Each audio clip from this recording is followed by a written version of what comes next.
नमस्कार शेतकरी बंधू भगिनींनो, कृषीविषयक कार्यक्रमात आपल्या सर्वांचं मनपूर्वक स्वागत. मंडळी, आपल्या आहारात भाजीपाल्याचं महत्त्व अनन्यसाधारण आहे. या भाजीपाला पिकाचं उत्पादन मागणीनुसार होण्याकरिता म्हणून आपल्याला आधुनिक तंत्रज्ञानाचा वापर करणं गरजेचं.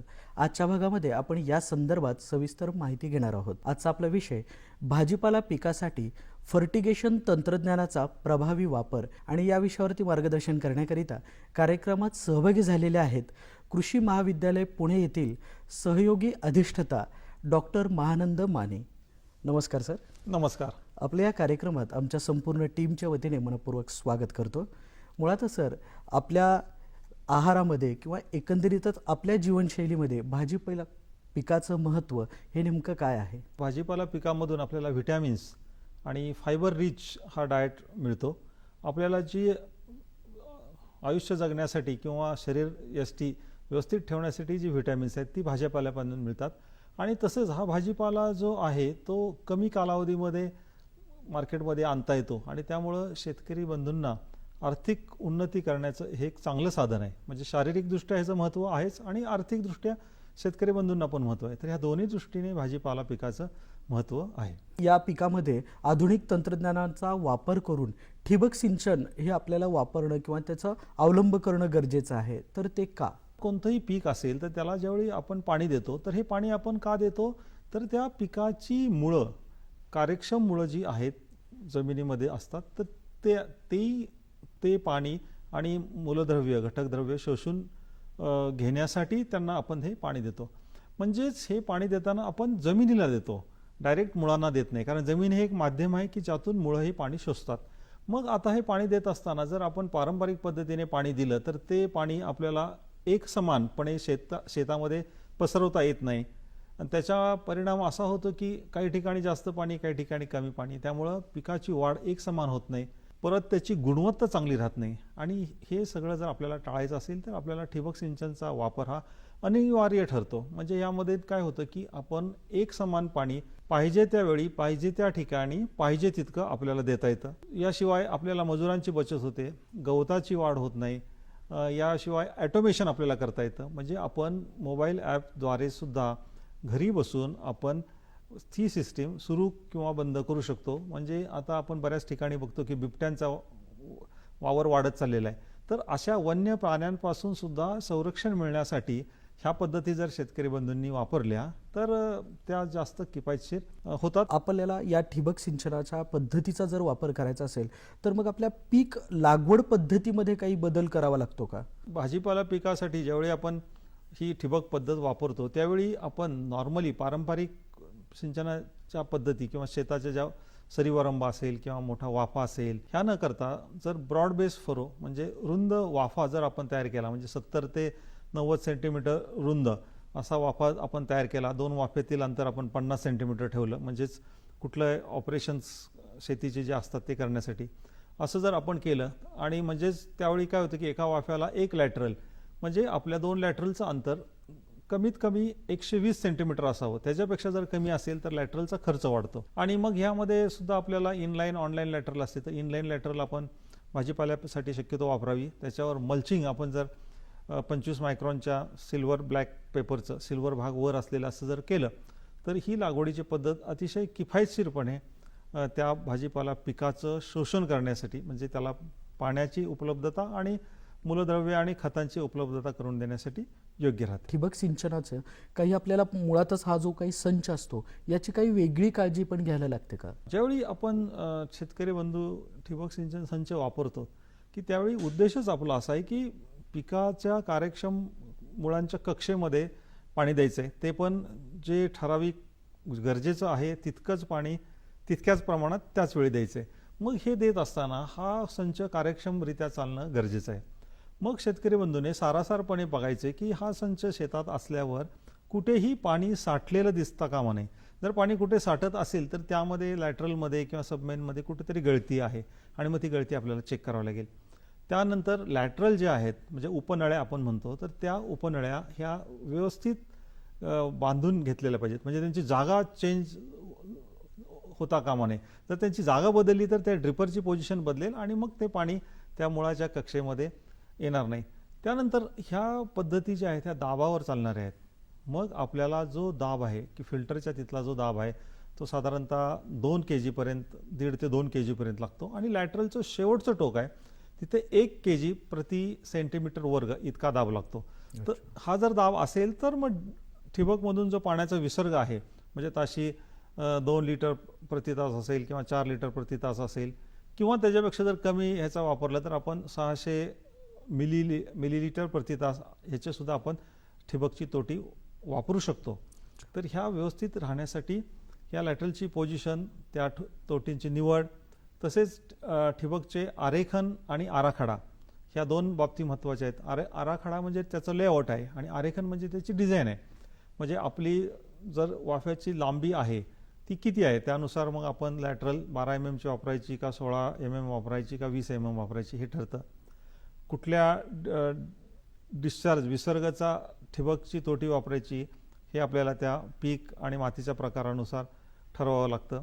आणि याशिवाय पाण्याची जी गुणवत्ता आहे त्यानुसार आपल्याला फिल्ट्रेशन ठेवावं लागतं. म्हणजे जर पाण्याचा स्रोत आहे तो जर ओपन मोकळी विहीर असेल किंवा शेततळ असेल तर त्यामध्ये सूर्याची किरणं येतात आणि मग त्यामध्ये शेवाळ वाढण्याची शक्यता असते किंवा झाडांची ऑर्गॅनिक मॅटर म्हणजे पानं जी असतात ती त्यात पडलेली असतात. मग त्यावेळी आपल्याला सँड फिल्टर वापरणं गरजेचं असतं. बाकीच्या वेळी जर पाण्याची गुणवत्ता जर चांगली असेल तर मग आपण स्क्रीन फिल्टर किंवा डिस्क फिल्टर हा वापरणं मॅन्डेटरी आहे. आणि याशिवाय जर आपल्याला नवीन खणलेली बोरवेल असेल किंवा नवीन खणलेली विहीर असेल की ज्यामध्ये मातीचे जड कण आहेत त्यांची स्पेसिफिक ग्रॅव्हिटी 2.61 पेक्षा जास्त असेल तर त्यावेळी आपल्याला हायड्रोसायक्लॉन फिल्टर, पण हा ऑप्शनल आहे, हा वापरावा लागतो. पण यामध्ये कंपल्सरी जो फिल्टर आहे तो स्क्रीन किंवा डिस्क फिल्टर हा वापरणं गरजेचं आहे. आणि याशिवाय मग ही जी पद्धत आहे ठिबक पद्धत की ह्याचं जी मेंटेनन्स आहे की तो फिल्टर आहे आपल्याला तो सँड फिल्टर असेल किंवा स्क्रीन फिल्टर असेल तर तो आपल्याला आठवड्याच्या अंतराने तो साफ करावा लागेल, धुवून घ्यावा लागेल.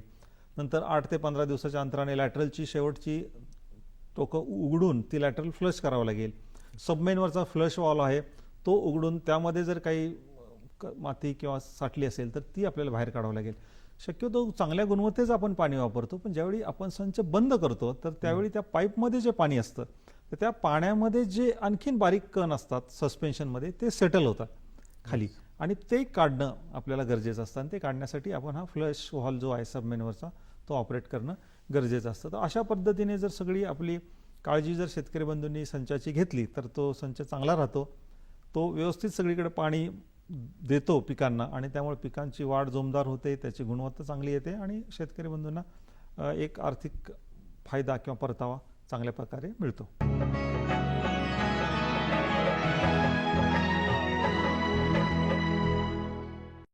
सर, जमीन वापसावरती ठेवणं हे देखील तितकंच गरजेचं असतं, कारण इतर सगळे आपले खत व्यवस्थापन असेल किंवा इतर काही मशागती पद्धतीसुद्धा आपल्याला त्याच्यात अवलंब करायचे असतात. तर अशा गोष्टींसाठी म्हणून आपल्याला वापसा मेंटेन करण्यासाठी म्हणून आपण काय करायला हवं? सर्वसाधारणपणे आपण जमीन किंवा माती घेतली तर मातीचा जो भाग आहे त्यामध्ये 50% भाग हा सॉलिड भाग असतो आणि राहिलेला 50% भागामध्ये 25% हवा आणि राहिलेली 25% पाणी. मग यामध्येच आता जे जमिनीचा 50% भाग आहे त्यामध्ये 5% भागामध्ये micro organisms, beneficial micro organisms वाढत असतात. तर आता आपण जर हे सगळं राहिलेलं 50% मध्ये जर आपण पाणी भरलं तर काय होईल की त्या मुळांना श्वासोश्वास करता येणार नाही, श्वसनाला त्रास होईल. म्हणून आपण 25% भाग हवा आणि 25% भाग पाणी आणि 50% भाग सॉलिड.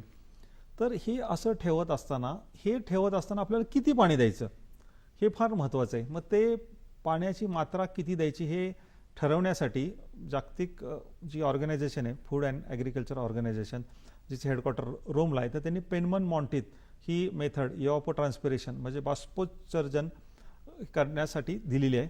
तर तर ह्या पद्धतीवर आधारित आपल्या महात्मा फुले कृषी विद्यापीठ राहुरीने एक फुले इरिगेशन शेड्यूलर हे ॲप तयार केलेलं आहे. तर त्या ॲपमध्ये शेतकरी बंधूंना त्यांची ठिबक पद्धत असेल किंवा तुषार सिंचन असेल किंवा प्रवाही पद्धत असेल तर ते आपण त्यांनी शेतकरी बंधूंनी भरायचं आहे. जमिनीचा सर्वे नंबर भरायचा आहे, मातीचा प्रकार भरायचा आहे, पीक कोणतं आहे ते त्यात ती माहिती भरल्यानंतर क्लायमेटवरून जे 6 पॅरामीटर लागतात की हे इव्हॅपो ट्रान्सपिरेशन काढण्यासाठी तापमान असेल maximum minimum, humidity maximum minimum, wind speed असेल आणि सनशाईन आवर्स, हे 6 पॅरामीटर घेऊन तो संच शेतकरी बंधूंनी किती वेळ चालवायचा हे टायमिंग त्या ॲपद्वारे दररोज शेतकरी बंधूंना मिळतं आणि तितक्या वेळ जर तो संच चालवला तर ती जमीन वापसा स्थितीमध्ये राहील आणि ती राहते. तर ह्या ॲपचा जर शेतकरी बंधूंनी जर वापर केला तर मग त्यांना काही अडचण येत नाही. आणि ठिबक सिंचन असेल तर आपण शक्यतो दररोज पाणी दिलं तर चालतं, पण जर त्यामध्ये काही अडचणी येत असतील, लोड शेडिंगचा प्रश्न आहे तर मग 1 दिवसाआड पाणी दिलं तरी चालेल. पण 2 दिवसापेक्षा जास्त 2 सिंचनामध्ये गॅप शक्यतो देऊ नये, नाहीतर मग त्या पद्धतीचा फायदा होत नाही, पिकांना स्ट्रेस बसण्याची शक्यता असते. आपल्याकडं ज्या वेळेला या संचाचा आपण अवलंब करतो त्यानुसार पिकांच्या वाढीनुसार यामध्ये खत व्यवस्थापन करणं तेवढंच गरजेचं असतं, ज्याला आपण ठिबक सिंचनाच्या माध्यमातून फर्टिगेशन म्हणतो. तर मग पिकांच्या वाढीनुसार या फर्टिगेशनचा सुद्धा अवलंब करत असताना काय काळजी घ्यायला हवी? मग सुरुवातीची जो काळ असतो तो कायिक अवस्थाचा असतो, त्याच्यानंतर मग त्यांची स्टेम, फुलं किंवा फळधारणा ही सुरू होते आणि त्यानंतर तिसरा जो काळ आहे की त्यामध्ये फळांची पक्व होणं, फळ पक्व होणं, त्यांना रंग येणं, या दृष्टीने त्यांची वाटचाल असते. तर सुरुवातीच्या काळामध्ये जी कायिक अवस्था आहे तर ती होण्यासाठी नत्रयुक्त खतं देणं गरजेचं आहे. म्हणजे नत्र, स्फुरद, पालाश हे आपण घेतलं तर त्यामध्ये त्यांचं प्रमाण 3:1:1 किंवा 2:1:1 इतकं असावं असं गरजेचं आहे. मग त्यासाठी 19-19-19 ही जी स्टार्टर ग्रेड आहे ती आणि प्लस आणखीन युरिया लागला तर आपण, नत्र लागलं तर युरिया, ह्या रूपाने आपण त्यांना देऊ शकतो. यानंतर जी अवस्था येते तर कायिक नंतर आपली जी अवस्था आहे की बाल्यावस्था सुरुवातीची, त्याच्यानंतर कायिकची म्हणजे थोडी ग्रँड ग्रोथ, त्याच्यानंतर फळधारणा आणि मग फळविकास. मग आता टोमॅटो पीक जर घेतलं तर ह्यामध्ये अशा 4 अवस्था येतात. पण आता वांगा पिकासारखा विचार केला तर ते पक्व फळ होण्याच्या अगोदरच आपण ते काढून मार्केटमध्ये आपण आणतो. मग ह्या अवस्थांमध्ये आपल्याला स्फुरद असलेलं खत आपल्याला द्यायचंय. मग त्यामध्ये 1:2:1 किंवा 1:3:1 असं आपण खत देऊ शकतो. मग त्याच्यामध्ये आपण 0:52:34 आहे म्हणजे ज्यालाच आपण मोनो पोटॅशियम फॉस्फेट असं म्हणतो, किंवा 13:0:45 आहे की जे आपलं पोटॅशियम नायट्रेट आहे, अशा प्रकारची आपण खतं देऊ शकतो. आणि मग तिसरी जी अवस्था आहे की फळं पक्व होतात, मग फळांचा रंग चांगला येणं, त्यांची गोडी वाढणं, त्यांचा वजन वाढणं, मग यासाठी आपल्याला जे आहे तर त्यामध्ये 1:0:3.5 अशा रेशोची जी खतं आहेत तर ती आपल्याला देणं गरजेचं आहे. मग त्यामध्ये 0:0:50 आहे म्हणजे पोटॅशियम सल्फेट आहे, किंवा 0:0:60 आहे पोटॅशियम क्लोराईड, हे दोन्ही आपण देऊ शकतो. आणि याशिवाय नत्राची आपण थोडी मात्रा आपण त्यात देतो. फक्त जर नत्राची मात्रा आपण वाढवली तर मात्र शाखीय वाढ जास्त होते आणि फळांची गुणवत्ताकडे कमी लक्ष दिलं जातं. म्हणून नत्र कमी प्रमाणात द्यायचं अशाच ठिकाणी, आणि आपण पालाश जास्त प्रमाणात फळं आल्यानंतर द्यायचं. याशिवाय काही समजा ढोबळी मिरची आहे किंवा टोमॅटो आहे किंवा साधी मिरची आहे, तर ही फळांची गुणवत्ता दीर्घकाळ टिकवायची असेल तर 2:1:3 अशा रेशोमध्ये नत्र, स्फुरद, पालाश, मग ह्याची ग्रेड जी आहे ती 16:8:24 16:8:24 ही जी ग्रेड आहे ती आपण ह्या ठिकाणी जर दिली तर त्याचा निश्चितच चांगला फायदा होतो. फर्टिगेशन करत असताना म्हणून कोणकोणत्या विद्राव्य जी खतं आहेत ती अशी कोणकोणती विद्राव्य खतं उपलब्ध आहेत? पाण्यामध्ये 100% विद्राव्य असणारी खतं आपल्याला वापरायची असतात. मग त्यासाठी आपला 19-19-19 ही स्टार्टर ग्रेड आहे, तिला सुफला असं पण म्हणतात, ती वापरतो. याशिवाय आपला युरिया जो आहे 46% नत्र असतं, तो पण 100% पाण्यात विरघळतो. त्याशिवाय 12:61:0 म्हणजेच ते मोनो अमोनियम फॉस्फेट ती आहे. नंतर 0:52:34 आहे की मोनो पोटॅश फॉस्फेट आहे. नंतर 13:0:45 पोटॅशियम नायट्रेट आहे. याशिवाय कॅल्शियम नायट्रेट आहे, कॅल्शियम सल्फेट आहेत. ह्या ज्या ग्रेड्स आहेत, आणि याशिवाय काही मायक्रोन्युट्रियंट्स आहेत की जे 100% पाण्यात सोल्युबल होतात. आणि याशिवाय आपण जी मगाशी ग्रेड बघितली की 16:8:24 ही ग्रेडसुद्धा आपण वापरली किंवा फर्टिगेशनसाठी योग्य प्रकारे वापरू शकतो. याही व्यतिरिक्त फर्टिगेशनसाठी म्हणून काही साहित्य आपल्याला लागतात का? फर्टिगेशन करत असताना की ठिबक संचामध्ये हा दाब असतो. आता आपल्याला ह्या दाबामध्ये दाबापेक्षा जास्त दाबाने जे पाणी आहे त्या पाण्यामध्ये ही विरघळणारी खतं आहेत किंवा डायरेक्ट द्रवरूप खतं आहेत, ही त्या सिस्टीममध्ये आपल्याला इंजेक्ट करायची आहेत. मग ती इंजेक्ट करण्यासाठी व्हेंचुरी हे अतिशय योग्य इक्विपमेंट आहे. ते स्वस्तामध्ये मिळतं आणि दाबातील फरकांवर ते चालतं. याशिवाय फर्टिलायझर इंजेक्शन पंप हा युरोपमध्ये सगळीकडे हा पंप वापरतात. फक्त ह्याची किंमत साधारणतः 11,000 रुपयांपेक्षा जास्त असते. व्हेंचुरी जर आपण घेतली तर ती साधारणतः 1,500 ते 2,000 रुपयामध्ये पाऊण इंची व्हेंचुरी मिळते. याशिवाय आपल्याला आणखीन ॲक्युरसी त्यामध्ये घ्यायची असेल तर मग आपल्याला डोजिंग पंप आपल्याला वापरता येतो. डोजिंग पंपला स्वतःचाच पंप असतो आणि तो हाय प्रेशरनी हे जे खतं मिश्रित पाणी आहे ते त्या संचामध्ये सोडण्याचं काम करतो. पण त्याची किंमत साधारणतः 30,000 पेक्षा जास्त असते.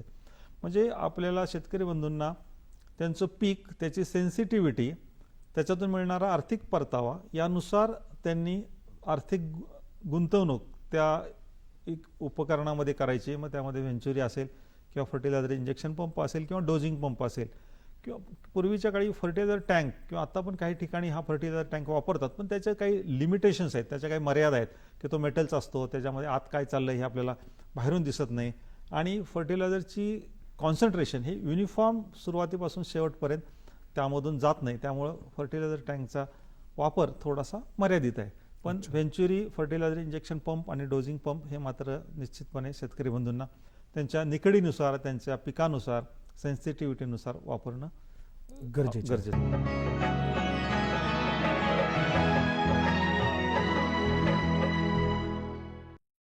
या फर्टिगेशन बरोबर ते आपल्याला विद्राव्य खतांचं व्यवस्थापन करणं हे अतिशय गरजेचं असतं. पण हे विद्राव्य खतांचं व्यवस्थापन करताना म्हणून शेतकरी बांधवाने एक नियोजनात्मक म्हणून किंवा याची व्यवस्थापन म्हणून काय नेमकं नियोजन करायला हवं? शेतकरी बंधू त्याच्या एखाद्या पिकासाठी त्याची सिस्टीम समजा 100 मिनटं चालवत असेल तर मग सुरुवातीचे 10 मिनटं त्यांनी नुसतेच पाणी द्यायचं आहे आणि शेवटचे 10 मिनटं त्यांनी त्यातून खतं दिल्यानंतर ते ड्रेन होण्यासाठी तो खतांचा भाग पाण्यात राहू नये म्हणून ते ठेवायचे. म्हणजे आता 100 मधले पहिले 10 आणि शेवटचे 10 गेल्यावर मधले 80, त्या 80 मिनिटामध्ये त्यांनी ती खतं त्या सिस्टीममधून द्यायची आहेत. मग त्यासाठी आपण मगाशी पाहिल्याप्रमाणे व्हेंचुरी वापरेल किंवा फर्टिलायझर इंजेक्शन पंप असेल किंवा डोजिंग पंप. आता हे करत असताना ही खतं देण्याचा जो कालावधी आहे तो त्यातल्या त्यात जितका जास्त असेल तेवढं त्या खतांचं कॉन्सन्ट्रेशन म्हणजे त्या पाण्याचा EC, कारण ज्यावेळी आपण फर्टिगेशन करतो त्यावेळी EC इलेक्ट्रिकल कंडक्टिव्हिटी आणि pH ह्या दोन्हींचं मूलभूत ज्ञान असणं गरजेचं आहे. आणि हा EC जर थोडासा वाढला म्हणजे कार्यक्षम मुळांच्या कक्षेमध्ये जर समजा ह्याचं कॉन्सन्ट्रेशन 1500 ppm पेक्षा जास्त झालं तर मुळांना ही मूलद्रव्य आणि पाणी शोषून घेणं अडचणीचं होतं. त्यामुळे हे 1500 ppmच्या पुढे जायचं नाही. तर पूर्वी आपण खतं पाहिल्यावर, खतांचा विचार केल्यावर खतं टनानी द्यायचं असा विचार करत होतो. नंतर आपण किलोवर आलो, नंतर आपण ग्रॅमवर आलो आणि आता आपण PPMवर बोलतोय. तर ही पण एक चांगली प्रगती आहे. आणि एक शेतकरी बंधूंनी लक्षात ठेवायचं की खतं जी आहेत, विद्राव्य खतं आहेत, ही आपण पिकांना खाण्यासाठी देत नाही तर ती पिण्यासाठी देतोय. त्यामुळे ती अल्प प्रमाणात म्हणजे पाहिजे त्या प्रमाणात आपल्याला द्यायची की जेणेकरून त्यांचा उपयोग त्या पिकासाठी अतिशय चांगला होईल. तर ही जी सगळी खबरदारी शेतकरी बंधूंनी घेतली. याशिवाय हे व्यवस्थापन करताना काही कॉम्पॅटेबिलिटीचा मुद्दा येतो की वेगवेगळी खतं द्यायची, नत्रस, स्फुरद, पालाश, पण ही एकत्र देणं कधी कधी ते पण देता येत नाहीत कारण त्याचा साका तयार होतो. म्हणून ती मिक्स करण्याच्यासाठी नायट्रेट आणि सल्फेट किंवा नायट्रेट आणि फॉस्फेट हे एकत्र टाकायचं नाही. बऱ्याच ठिकाणी ABC किंवा ABCD किंवा AB5 टँक सुद्धा वापरतात. मग ह्या टँकमध्ये नायट्रेट पहिल्यामध्ये येईल, दुसऱ्यामध्ये फॉस्फेटची खतं येतील, तिसऱ्यामध्ये मग पोटॅश सल्फेट अशी येईल, मग चौथ्यामध्ये तुमचं ॲसिड येईल. तर अशा प्रकारे ह्याचं व्यवस्थापन करायचं आहे. आणि याशिवाय जर थंडीच्या सीझनमध्ये खतं द्यायची असतील तर ती सकाळी उठून खतं द्यायची, तर ती सकाळी उठून ती पाण्यात मिक्स न करता, कारण त्यावेळी थंड असल्यामुळे पाणी थंड आहे आणि मग ती विरघळत नाहीत पाण्यामध्ये, कारण तापमानाचा आणि विद्राव्यतेचा संबंध आहे. मग ती आदल्या दिवशीच संध्याकाळी ती खतं जर पाण्यामध्ये विरघळवून ठेवली तर मग ती सकाळी उठल्यानंतर ढवळून परत ती आपल्याला सिस्टीममधून देता येते. याशिवाय आपल्या खतामध्ये देताना कुठंही युरियाचा संबंध येत असेल तर युरिया त्या द्रावणामध्ये सगळ्यात शेवटी टाकायचा आहे, कारण युरिया जर आपण अगोदर टाकला तर त्या पाण्याचं तापमान कमी होतं आणि तापमान कमी झालं आणि नंतर आपण दुसरी खतं टाकली तर ती विरघळत नाहीत आणि मग ती जर विरघळली नाही तर फर्टिगेशननी ती आपल्याला 100% विद्राव्या स्वरूपात देता येत नाहीत आणि मग त्यामुळं तेवढा तो आर्थिक भार शेतकरी बंधूंवर पडतो. या सगळ्या गोष्टी आपल्याला वापर करायच्या, तर हे तांत्रिक ज्ञान शेतकरी बांधवांनी कसं घ्यायला हवं, कुठून घ्यायला हवं? महाराष्ट्राचा जर विचार केला तर आपली जी 4 कृषी विद्यापीठं आहेत, म्हणजे आमचं महात्मा फुले कृषी विद्यापीठ राहुरी आहे, डॉक्टर पंजाबराव देशमुख कृषी विद्यापीठ अकोला आहे, नंतर वसंतराव नाईक कृषी विद्यापीठ मराठवाडा आहे आणि डॉक्टर बाळासाहेब सावंत कोकण कृषी विद्यापीठ दापोली आहे. तर आपल्या शेतकरी बंधूंनी आपल्या जवळचं जे विद्यापीठाचं संशोधन केंद्र असेल किंवा विद्यापीठाचं मुख्यालय असेल तर तिथे जावं, तिथे चाललेले प्रयोग बघावे आणि तिथे चाललेले प्रात्यक्षिक त्यांनी जर प्रत्यक्ष बघितलं की त्यांना शेतकरी बंधूंना एक आत्मविश्वास येतो की आपण ही पद्धत चालवू शकतो, वापरू शकतो किंवा ह्यातले बारकावे काय आहेत आणि हे जर माहिती त्यांनी घेतली आणि तिचा जर अवलंब त्यांनी केला, तसेच आमचे शास्त्रज्ञ जिथं जिथं कार्यरत आहेत त्या शास्त्रज्ञांशी संवाद वाढवला, त्यांना काही अडीअडचणीच असतील तर ते त्या विचारल्या, तर त्यामुळे हे शेतकरी बंधूंनी हे ज्या फर्टिगेशन आहे किंवा हे जे तंत्रज्ञान, आधुनिक तंत्रज्ञान आहे, हे प्रभावीपणे आपल्या शेतामध्ये वापरू शकतात. याचाच विचार करून आमच्या महात्मा फुले कृषी विद्यापीठाच्या राहुरीच्या प्रक्षेत्रावर आमच्या आंतरविद्या शाखा जलसिंचन व्यवस्थापन विभागात आमचे कुलगुरू डॉक्टर पी.जी. पाटील सर यांच्या प्रेरणेने सिंचन उद्यान एक तयार केलेलं आहे. त्यामध्ये सिंचनाच्या सगळ्या पद्धती, micro sprinkler, micro jet, online सगळ्या प्रकारचे ऑनलाईन ठिबक, इनलाईन ठिबक, landscape irrigation, overhead sprinkler, rain gun, फर्टिगेशनच्या सगळ्या यंत्रणा, फिल्ट्रेशनच्या सगळ्या यंत्रणा, ॲटोमेशन, हे सगळं लाईव्ह तिथं ठेवलेलं आहे. तर शेतकरी बंधूंनी ते पाहावं आणि याशिवाय आमचं कृषी महाविद्यालय पुणे आहे किंवा कोल्हापूर असेल, धुळे असेल, ह्या महाविद्यालयांना भेटी द्याव्या, तिथल्या प्रक्षेत्राची पाहणी करावी, प्रयोग पाहावेत आणि आपला आत्मविश्वास वाढवावा. असं काही तंत्रज्ञान आपल्याला अवलंब करायचं असेल किंवा त्याचा शेतकरी बांधवांनी जास्तीत जास्त मोठ्या प्रमाणामध्ये आपल्या शेती व्यवस्थापनामध्ये जर त्याचा वापर करायचा असेल तर त्यासाठी म्हणून आपल्या माध्यमातून किंवा शासनाच्या काही योजना आहेत का? आपलं महाराष्ट्र शासन हे नेहमीच सिंचनाच्या बाबतीमध्ये अग्रेसर राहिलेलं राज्य आहे. ऊसासाठी 100% ठिबक वापरावी असा मार्गदर्शक सूचना करणारं आपलं पहिलं राज्य आहे. याशिवाय ह्या सिंचनाच्या आधुनिक पद्धती शेतकरी बंधूंनी अंमलात आणाव्यात, घ्याव्यात म्हणून त्याच्यासाठी सबसिडीसुद्धा दिली जाते. साधारण 80% सबसिडी दिली जाते. त्यासाठी शेतकरी बंधूंनी आपल्या जवळचा तालुका कृषी अधिकारी असेल त्यांच्या कार्यालयाला संपर्क साधावा की जेणेकरून ह्या पद्धतींचा प्रसार व्हावा, त्या शेतकरी बंधूंनी वापराव्यात आणि शेवटी ह्या पद्धती वापरून आपलं जे शेतीचे जे मूळ स्रोत आहेत की पाणी आणि जमीन हे चांगलं राहणं, यासाठी ह्या पद्धती वापरणं गरजेचं आहे. की म्हणजे एखादा शेतकरी बंधू म्हणेल की माझ्याकडं खूप पाणी आहे आणि मी सिंचन ठिबक कशाला वापरू, मी प्रवाही पद्धत वापरेल. पण त्या प्रवाही पद्धतीने काय होते की आपण जर शेतकरी ऊसासारख्या पिकाला 250 किंवा 300 सेंटीमीटर पाणी देत असेल तर तो शेवटी पीक कालावधीमध्ये 250 ते 300 टन क्षार त्या मातीमध्ये ॲड करतोय आणि मग कालांतराने ह्या जमिनी क्षारपट होत आहेत, सलाईन होत आहेत आणि त्याच्यामुळं मग जर आपले स्त्रोत्रच जर आपले डायल्यूट झाले, प्रदूषित झाले तर मग आपलं उत्पादन कमी होईल. म्हणून हे आपले शेतीचे जे माती आणि पाण्याची गुणवत्ता चांगली ठेवण्यासाठी ह्या पद्धती वापरणं अनिवार्य आहे आणि त्यासाठी आपलं शासन हे खूप चांगल्या तऱ्हेने प्रयत्न करत आहे. फक्त शेतकरी बंधूंना एवढीच विनंती आहे की त्यांनी आपल्या कृषी विभाग असेल, कृषी विद्यापीठ असेल यांच्याशी संपर्क ठेवून ह्याच्या ज्या शासनाच्या जास्तीत जास्त चांगल्या योजना आहेत त्यांचा अंमलबजावणी करावी आणि आपली उन्नती, आर्थिक उन्नती करून घ्यावी.